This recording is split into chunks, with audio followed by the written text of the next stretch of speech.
രാവിലെ കുട്ടികളെ സ്കൂളിലൊക്കെ വിട്ട് കഴിഞ്ഞപ്പോഴത്തേക്കിനും അത്യാവശ്യം പണിയൊക്കെ ഒതുങ്ങിയിട്ടുണ്ടായിരുന്നു കേട്ടോ. ഇന്ന് കഴിഞ്ഞ ദിവസത്തെ ചിക്കൻ കറിയുടെ കുറച്ച് ബാക്കിയുണ്ടായിരുന്നു, അതും ചപ്പാത്തിയായിരുന്നു. 10-11 മണിയായപ്പോഴാണ് ഞാൻ കഴിക്കാനിരുന്നത്. അയർമാവയാണെങ്കിൽ മക്കൾ കഴിച്ച് പോകാൻ സമയമായപ്പോൾ അതുകൊണ്ട് തന്നെ നേരത്തെ കഴിച്ചു. ആ കൂട്ടത്തിൽ അയർമാവയും കഴിച്ചിട്ടുണ്ടായിരുന്നു. വാപ്പച്ചി രാവിലെ ആണെങ്കിൽ പോയി നല്ല പച്ചമത്തി വാങ്ങിച്ചിട്ട് വന്നിട്ടുണ്ടായിരുന്നു. അപ്പോൾ ഇന്ന് എനിക്ക് മീൻ വെട്ടേണ്ട, കാരണം ഒരു ചേച്ചി ഇന്നിവിടെ വന്നിട്ടുണ്ടായിരുന്നു ക്ലീൻ ചെയ്യാനൊക്കെ.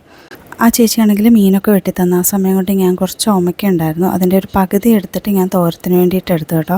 നമ്മുടെ വീട്ടിലുണ്ടായ ഓമയ്ക്കല്ല, ഇത് കടയിലുണ്ടായതാണ്. കടയിലെന്ന് വെച്ചാൽ നമുക്ക് കുറച്ച് കടയും കാര്യങ്ങളും ഉണ്ട്, അതിൻ്റെ ബാക്കിൽ കുറച്ച് സ്പേസ് ഉണ്ട്, അവിടെയാണെങ്കിൽ ഉണ്ടായ ഓമയ്ക്കാണ്.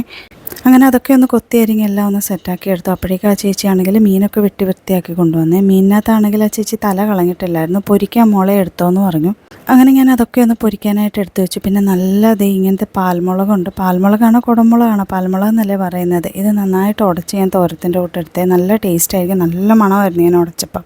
പിന്നെ ആണെങ്കിൽ ഒരു മാങ്ങ ഉണ്ടായിരുന്നു, അത്യാവശ്യം വാടിയതായിരുന്നു. ചെറിയൊരു മഞ്ഞ കളർ ഉണ്ടായിരുന്നുകൊണ്ട് ഞാൻ വിചാരിച്ച് പഴുത്ത മാങ്ങയായിരിക്കുന്നു, പക്ഷേ ചെത്തി വന്നപ്പോൾ അല്ലായിരുന്നു കേട്ടോ, നല്ല പുളിപ്പം മാങ്ങയായിരുന്നു. അതിട്ട് അങ്ങോട്ട് മീൻകറിയും വെച്ചു, പിന്നെ തോരനും സെറ്റാക്കി എടുത്ത്. കുറച്ച് പരിങ്ങലുണ്ടായിരുന്നു, അത് പൊരിക്കാനും മാറ്റിയെടുത്ത്. മീൻകറിയും തോരനും തല പൊരിച്ചതും ഒക്കെ ആയിട്ട് നല്ല അടിപൊളിയായിട്ട് ഉച്ചയ്ക്ക് ഊണങ്ങോട്ട് സെറ്റാക്കി. അപ്പോൾ ഇന്ന് ഇത്രയേ ഉള്ളൂ. വീഡിയോ ഇഷ്ടപ്പെട്ടാൽ സപ്പോർട്ട് ചെയ്യുക.